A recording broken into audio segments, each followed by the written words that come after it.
It's dawn. Just 10 days ago, two men were rushing to an appointment they'd waited 5 years to keep.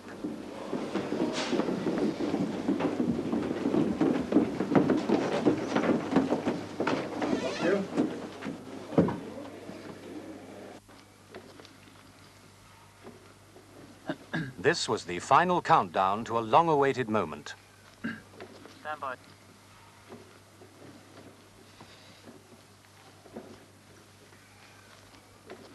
It's 6 o'clock on Tuesday, October the 28th, 1975. For the first time, welcome to Radio Orwell. That was John Jacob, chairman of Radio Orwell, and I'm Donald Brooks. It's a great thrill to be sitting among all this complex equipment, knowing that it all works and that our small team is all ready to go. Keith Rogers, Radio Orwell. Val McCoy coming up now with Change with the Times. Very appropriate, really, because Ipswich now is changing with its very own commercial radio station. Val McCoy. Change with the times. Change with the times. Wake up and look around. Change with the times. Check out what's going down. Change with the times. Forget what used to be. Change with the times. Deal with reality. This is the story of a new radio service which switched on in Ipswich just 10 days ago. Part of a spreading network of independent radio stations working under government license, Radio Orwell is the newest sound on the air. Ever since pirate radio showed that there was a demand for smaller, more local radio stations, the British government has been at pains to create stations like this one. Up to now, contracts have been given out for 19 similar stations in 18 different towns throughout Britain.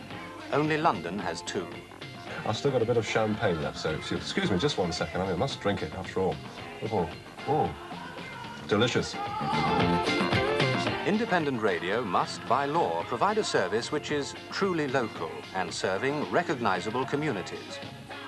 What communities are there in Ipswich? Will Radio Orwell really provide a truly local service to Suffolk, or will it just clutter up an already overcrowded waveband? Who needs local radio? Why Ipswich? In this film, we shall examine and answer some of these questions.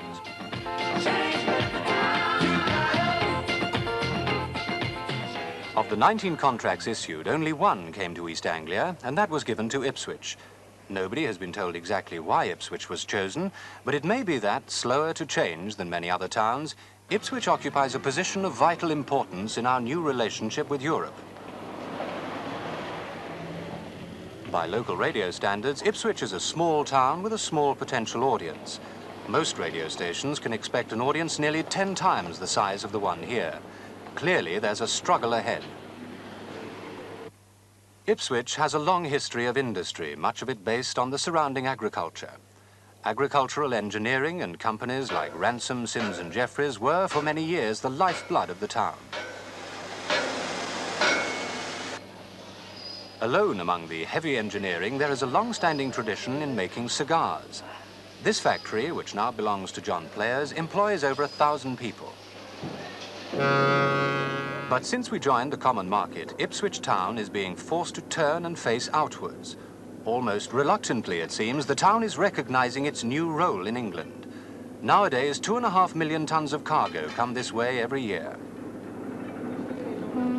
When this ferry began its regular run on the highly competitive Rotterdam route, to everyone's surprise, it cornered the market. Ipswich, it seems, is too well placed to fail. If ever a town needed new channels of communication, it was Ipswich. Some would say that it was a backward town. Most would say it was suffering growing pains. Experiments in architecture do not always show the town in its best light, but within these buildings, insurance and commerce is expanding.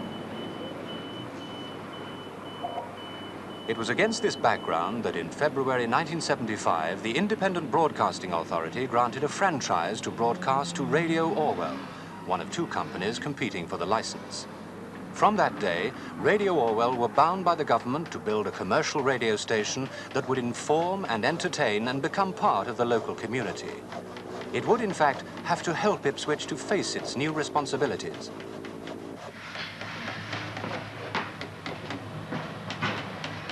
Before February was out, work had begun in earnest.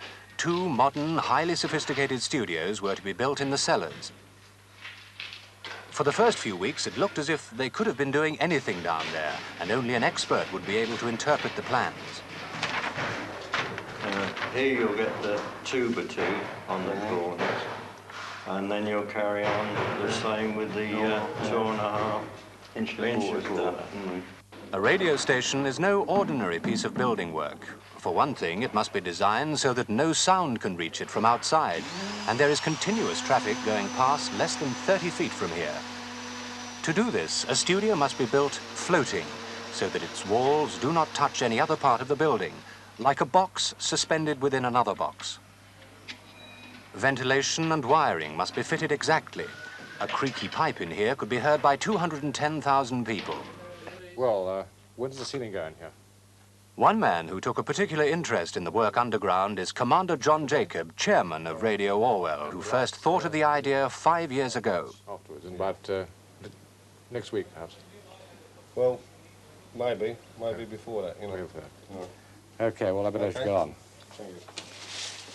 Well, it all started about 5 years ago, 1970, and a group of friends and myself, actually at a party, knew that the radio station program for the country was developing, and that Ipswich was a likely starter. The studios were begun almost within days of our getting the franchise, and we had to raise the money.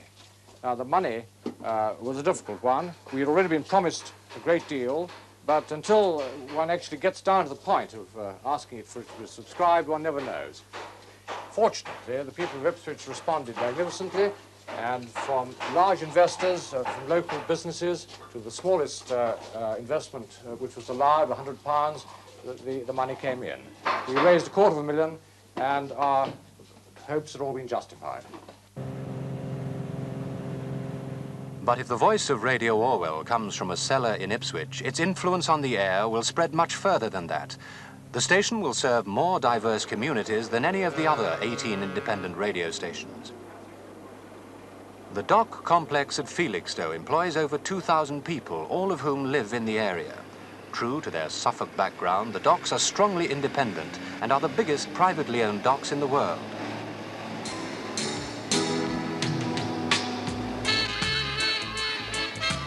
Just round the corner from the busy quayside, holidaymakers are relaxing in the sun. Nearly 1.25 million people flock to this beach every year, providing a huge audience for Radio Orwell. Now they are listening to other stations. Next year they could be tuning into Radio Orwell's own meteorological office to see if their holiday weather will hold.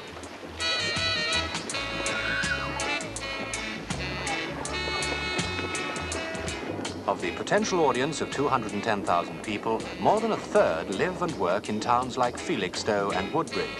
If Radio Orwell is to do its job, it will have to consider all of these. Harwich falls on the edge of Radio Orwell's territory. Visitors from EEC countries will get their first impressions of England from here. But if the area is dotted with growing towns, by far the greatest part is covered by rich agricultural land and remote villages.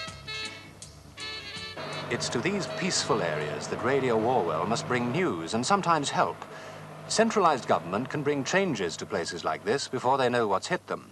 A local radio station should act as a communicator between government and people.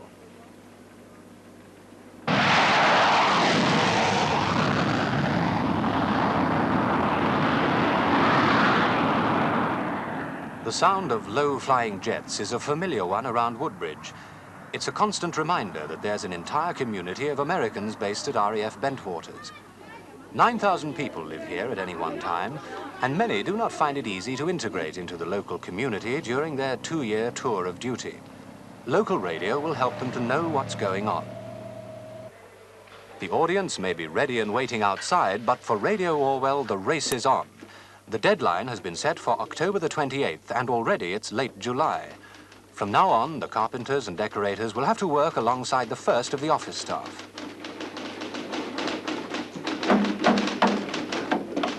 It may be noisy, it may be hard to find somewhere to work, but it's all got to be done by October the 28th. Coordinating each job, gradually turning an old shop window and a disused cellar into a lively and modern radio station, is Managing Director Donald Brooks. But can he be sure that his station will provide a local service? Well, providing a local service, of course, is the whole aim of the exercise. This is a local radio station. All the programmes that we produce are going to be produced locally. There won't be any programmes that are imported from outside.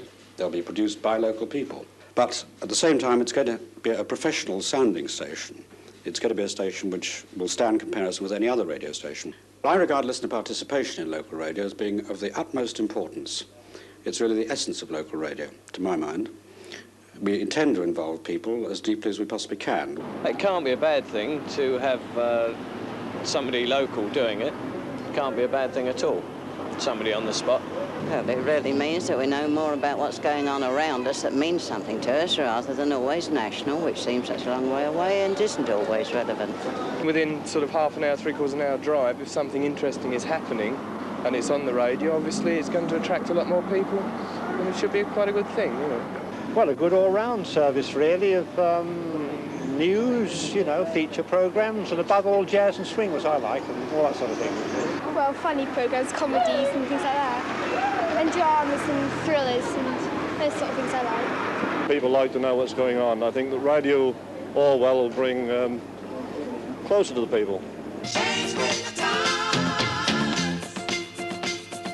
Change with the times. Change with the times. If they're going to make a mark on the town, they must be sure that everyone knows they're coming. As part of the publicity drive, they delivered a leaflet to every house in the town.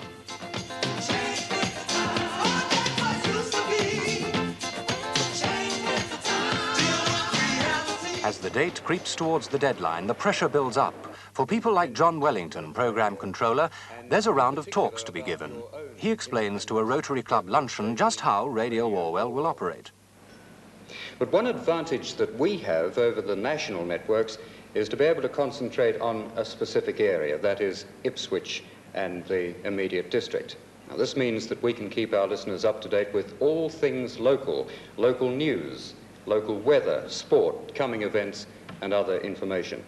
Local radio can be very specific in all these areas. There'll be a direct link to police headquarters for regular broadcasts, and we plan a very comprehensive coverage of all sport, national and local, with, you'll be pleased to hear, special emphasis on Ipswich Town Football Club, no matter where they're playing. And there'll be a programme dealing with the arts in Suffolk, and also frequent outside broadcasts, perhaps from the Corn Exchange or Felixstowe Beach, or a quiet village. But behind the confident talk, behind the long publicity drive, there is an extra urgency. Radio Orwell faces a problem that no other commercial radio station has had to contend with.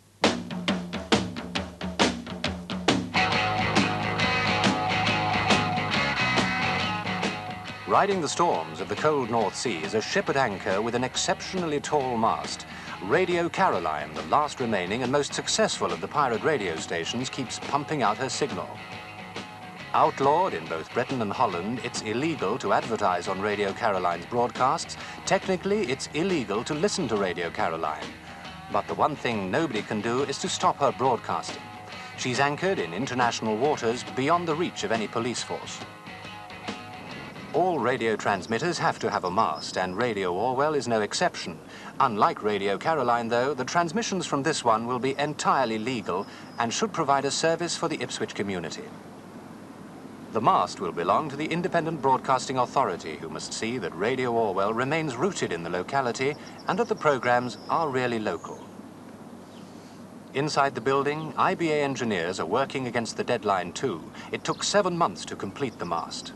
We've organised the shelves for these, so we'll get that done. And you've put the tie lines in over to the other bay? Yeah. Good. And numbered? Yeah, they're all done. Everything in here is duplicated so that if one component fails, the signal is automatically transferred to another. Only the engineers would notice. Right, well, we'll connect up these interlocks and the mains, and that should have completed this, I think. If making a radio station technically perfect is a complicated business, finding the right disc jockeys and newsreaders is even more trying. President Ford told the East-West Summit today the United States stood ready to display flexibility in negotiations to end the military confrontation in Europe if the Warsaw Pact powers demonstrated a similar willingness. I think there's no point in listening to any more of this talk, quite honestly. He's obviously not a professional. No. According to his paperwork here, he hasn't had a great deal of experience. Well, this fellow is a bit different. Donald Brooks and his program controller sifted through over 300 tapes sent in by aspiring announcers. Many, obviously, had no training at all. A few, luckily, were more experienced.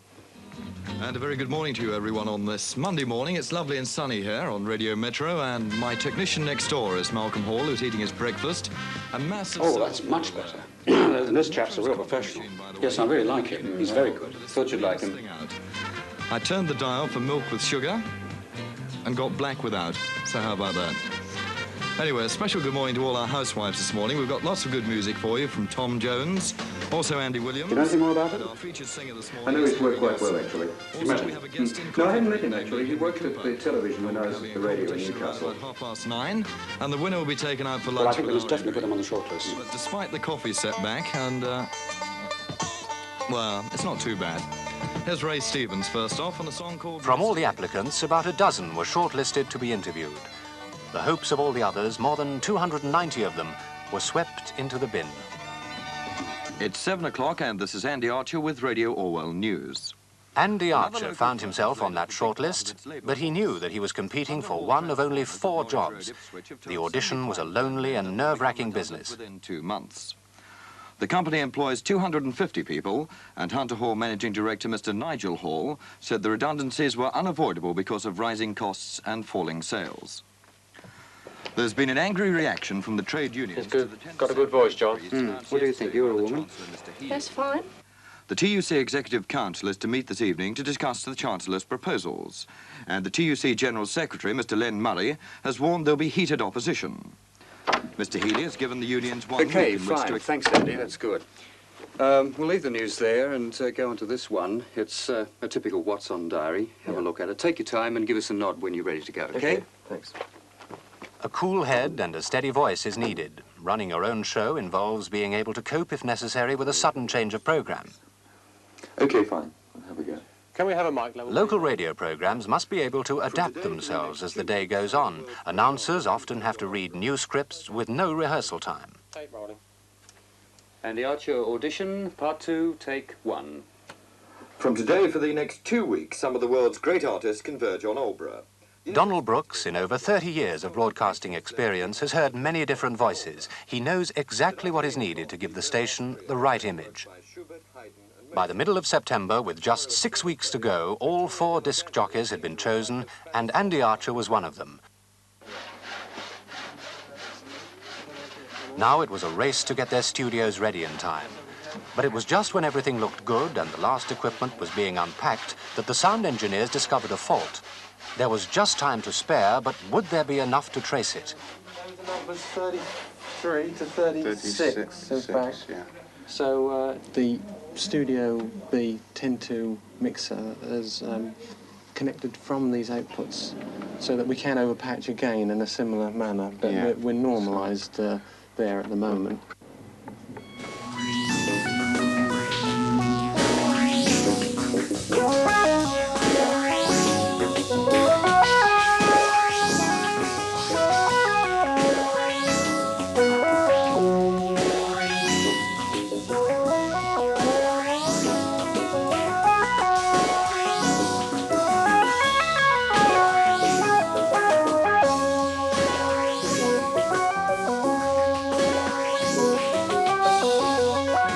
Problems or no problems, Radio Orwell still had to attract its advertisers.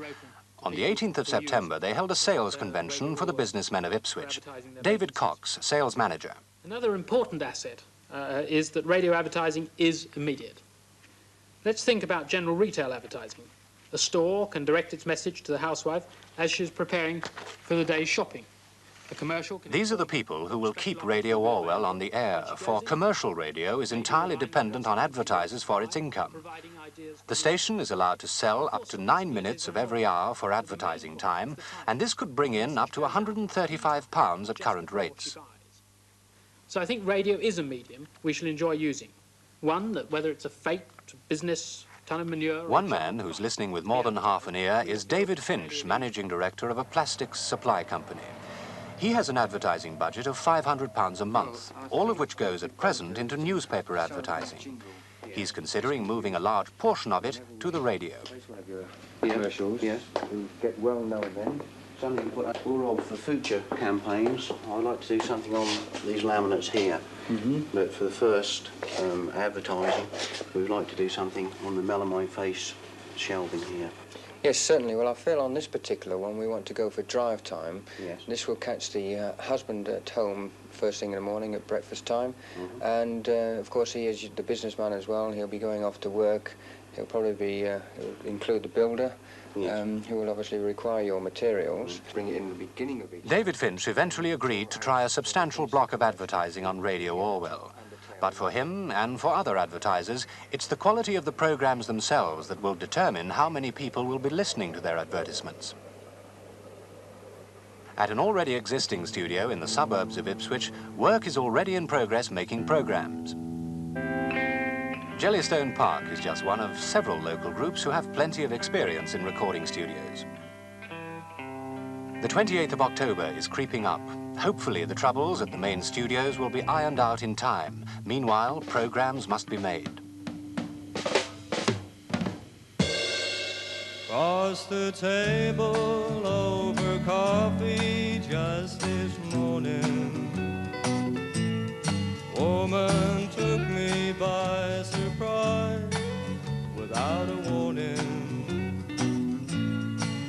She said, honey, you talk in your sleep. Then she began to weep. She said, honey, you know I love you truly.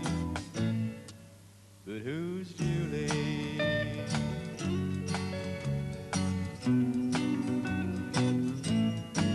With a blank look on my face, I search my mind for an answer or excuse of some kind. But the words wouldn't come and my mind went blank.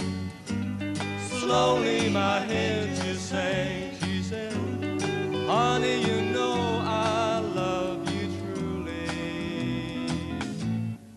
Who's Julie?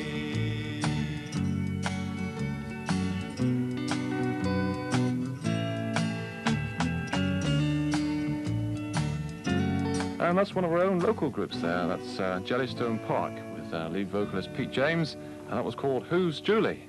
Keith Rogers, Radio Orwell. Right, let's go back a couple of years now. The Straubs and Part of the Union. Now I'm a union man, amazed at what I am. I say what I think that the company. Right, stand by, matey. Here we go.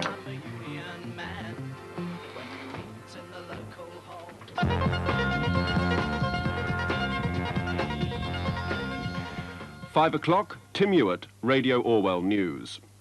The head of the Ipswich Hospital... So Radio Orwell made it. They went on air on time at 6 a.m. Tuesday the 28th of October. The first and perhaps the most difficult phase of their career was over. But the longest test is yet to come. For whatever they do, their programs must continue to entertain and inform.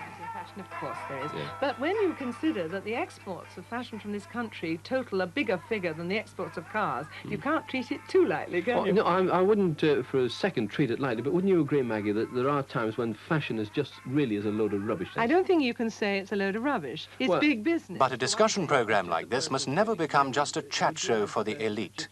If local radio is to succeed, local people must join in. If Radio Orwell has got this far, only the people of Ipswich can make their own station a true success. It's the stimulating thing to sell basic fashion, wouldn't you agree? I heard it in the car this morning coming. I heard it yesterday.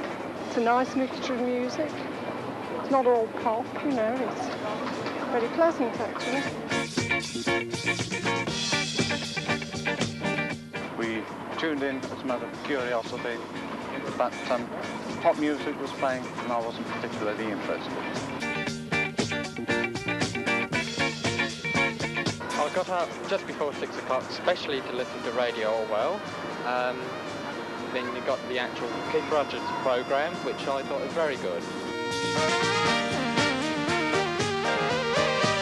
Well, it isn't really my kind of programme, but I thought it was put over very well. I listened to the end of the song, and then there was 4 adverts, which got me a bit. I thought it was a bit funny. Really refreshing change, you know, to be able to sort of switch over to another programme.